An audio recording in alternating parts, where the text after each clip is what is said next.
नमस्कार दोस्तों, आज हम लोग आर्थिक शास्त्र इकोनॉमिक्स के कुछ कॉन्सेप्ट समझने का प्रयास करेंगे। देखिए, बात करते हैं सबसे पहले राष्ट्रीय विकास की। जब भी शब्द राष्ट्र का आ जाता ना तो मतलब हो जाता है एक देश। राष्ट्रीय विकास मतलब देश के विकास की बात कर रहा है, तो राष्ट्रीय विकास अर्थात देश का विकास। तो देखिए, राष्ट्रीय विकास कब होगा? जब सभी व्यक्ति की प्रति व्यक्ति आय में वृद्धि होगी। काय में आय में होगी? प्रति व्यक्ति आय में वृद्धि होगी, और जितने भी उस देश के निवासी हैं वो अपनी सभी क्षमताओं का उपयोग करेंगे। सभी संभव क्षमताओं का उपयोग जब किया जाएगा, जितनी देश में उत्पादन करने की अधिकतम से अधिकतम क्षमता है, तो स्वाभाविक सी बात है आपका क्या राष्ट्रीय विकास होगा। तो दो चीजें करना है, एक तो क्या है, प्रति व्यक्ति आय में वृद्धि। और प्रति व्यक्ति आय में वृद्धि तभी होगी जो उस देश के निवासी हैं उनकी सभी क्षमताओं का उपयोग अर्थव्यवस्था में किया जाएगा। अब आप देखें बात आर्थिक विकास। तो देखो, आर्थिक विकास, देखिए विकास मतलब क्या होता है? डेवलपमेंट। विकास का मतलब होता है एक निरंतर चलने वाली प्रक्रिया। विकास एक निरंतर चलने वाली प्रक्रिया है कि आज कुछ विकास है, अगले दिन अगले वर्ष कुछ अलग विकास। क्योंकि विकास ऐसा नहीं कि कोई चीज़ रुक जाए, स्थिर प्रक्रिया नहीं, एक गतिशील प्रक्रिया है जो निरंतर बढ़ती रहती है।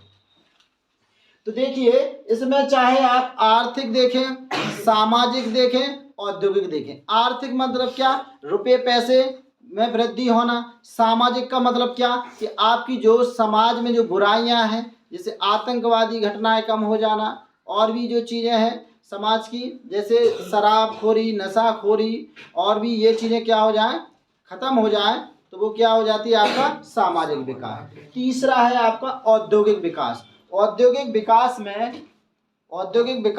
में क्या हो जाता है कि इसमें क्या हो जाता है कि हमारे देश में जैसे देखें लोग बेरोजगार हैं, उसका सीधा सा संबंध है कि उद्योग धंधे नहीं है।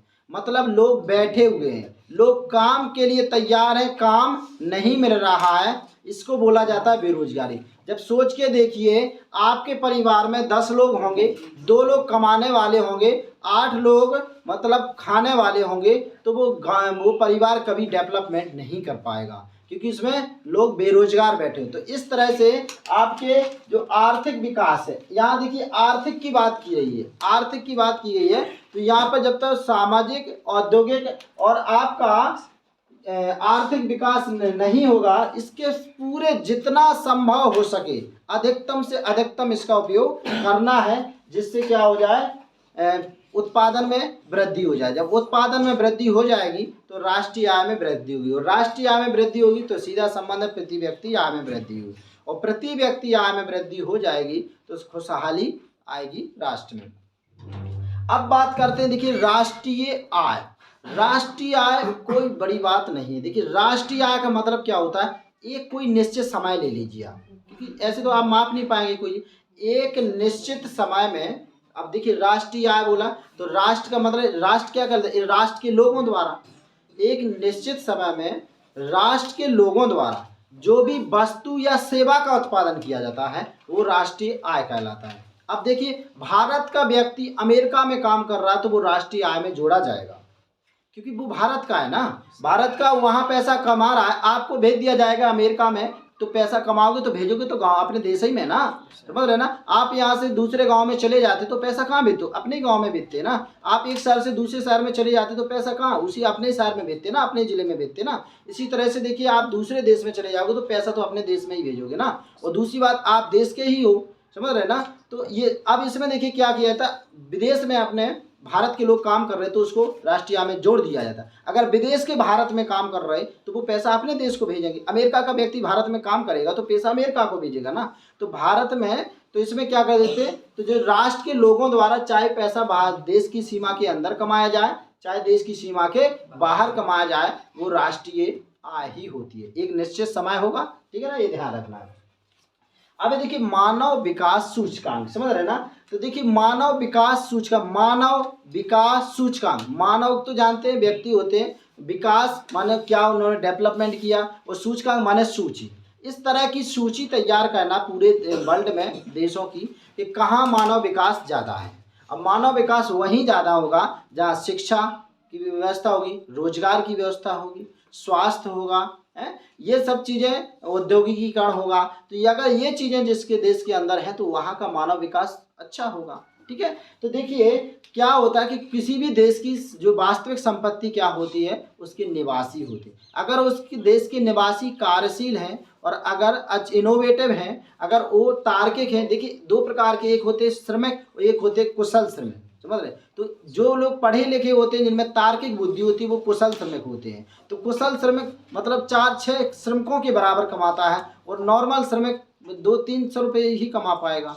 तो जिनके अंदर तार्किक बुद्धि है, सब कुछ चीज़ें हैं, तो वो क्या है, ज़्यादा मतलब जिनमें तार्किक बुद्धि, वो 200 रुपये में काम करेगा नहीं, वो 2000 से ऊपर में पर डे से काम करेगा, 20,000 में काम करेगा पर डे।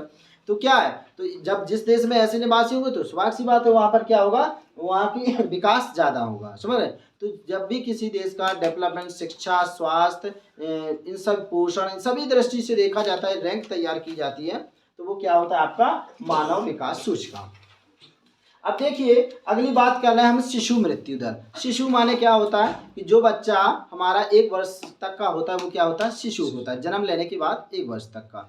तो अब देखिए अपन ने देखा कि अपने यहाँ पर कितने सारे बच्चे जन्म लेते हैं, तो अपन उनको पर हजार में बांट लेंगे। 1000 बच्चों ने जन्म लिया, 1 साल के अंदर उस 1000 में से कितने बच्चे मर गए, वो क्या हो जाएगी, उसकी शिशु मृत्यु दर। जैसे मान लीजिए 1000 जन्मों पर अगर 40 बच्चे या 50 बच्चे मर रहे हैं, तो शिशु मृत्यु दर हमारी क्या होगी, 40 या 50 होगी। ठीक है, अगर 20 मर रहे हैं तो क्या होगी, 20। तो अब देखिए भारत सरकार के जो निरंतर प्रयासों से अब जो शिशु मृत्यु दर है निरंतर घट रही है। अब देखिए बात करें प्रत्याशित आयु की। प्रत्याशित आयु का मतलब ये है कि आप उस देश में ये पता कर सकते कि यहाँ के लोगों की प्रत्याशित आयु क्या, मतलब इनके जीवित रहने की संभावना क्या है। क्योंकि जीवित रहने की संभावना तभी होगी जब वहाँ पर शिक्षा, स्वास्थ्य, रोजगार, पोषण, इन सभी की बेहतर व्यवस्था होगी। तो स्वाभाविक सी बात है वहाँ का जो प्रत्याशित आयु कैसी होगी, अधिक होगी। ठीक है, अब देखिए क्या होता है प्रति व्यक्ति आय। तो प्रति व्यक्ति आय का, राष्ट्रीय आय में आप जितने लोग हैं एक देश में, जो टोटल राष्ट्रीय आय है उसमें उस देश के टोटल लोगों से अगर आप भाग दे दिए तो प्रति व्यक्ति आय निकल आती है।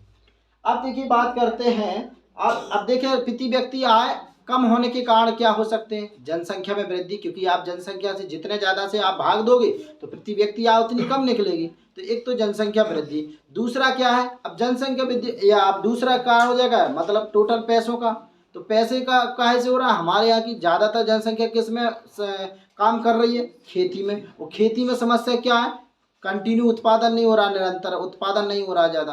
तो इस तरह से कृषि की अनियमितता, तो जनसंख्या वृद्धि और कृषि की अनियमितता, ये 2 सबसे बड़े कारण हो सकते हैं हमारे यहाँ के प्रति व्यक्ति आय होने के कम होने के कारण। अब देख लिए बात करते हैं सतत विकास। सतत विकास का मतलब होता है निरंतर विकास होता रहे, इसके लिए आवश्यक संसाधनों का समुचित उपयोग किया जाए। वर्तमान में मतलब इस तरह से वर्तमान की भी आवश्यकता की पूर्ति हो और भविष्य में भी आवश्यकताओं की पूर्ति होती रहे, ये क्या कहलाता है, आपका सतत विकास होता है। अब देखिए बात कर लें, अगर भारत में भूमिगत जलों की बात कर लें तो आज भारत में लगभग ये मान के चलिए 300 ऐसे जिले हैं जो मतलब भूमिगत जल या जल की कमी से परेशान है। और अगर इसी कारण क्या है, भूमि के जो अंदर का जल है उसको ज़्यादा दोहन किया जा रहा है, क्योंकि भूमि में जल एक निश्चित मात्रा में जाता है और जितना आप उसका उपयोग कर लोगे तो फिर वो खत्म हो जाता है। तो भूमिगत जल का उपयोग ज़्यादा हो रहा है, उसका दुरुपयोग होता है, अति उपयोग हो रहा है। अगर इसी तरह से उपयोग होता रहा और नहीं रोका गया तो 25 वर्षों में ये मान के चलिए कि लगभग 60%, समझ रहे ना, 60% मतलब लोग जल का अति दोहन कर रहे होंगे और लगभग 25 वर्षों में 4 मीटर मतलब जल क्षेत्र की में गिरावट देखने को आपको मिलेगी। तो इसी तरह से अगर प्राकृतिक तेलों की भी बात की जाए, इसी तरह से प्राकृतिक तेलों का हमने विकल्प नहीं खोजा। विकल्प का मतलब सौर ऊर्जा, हाइड्रोजन ऊर्जा, पवन ऊर्जा, जल ऊर्जा, इनके स्रोतों पर ध्यान नहीं दिया गया तो 50 वर्षों में जो डीजल पेट्रोल है क्या हो जाएगा, खत्म हो जाएगा।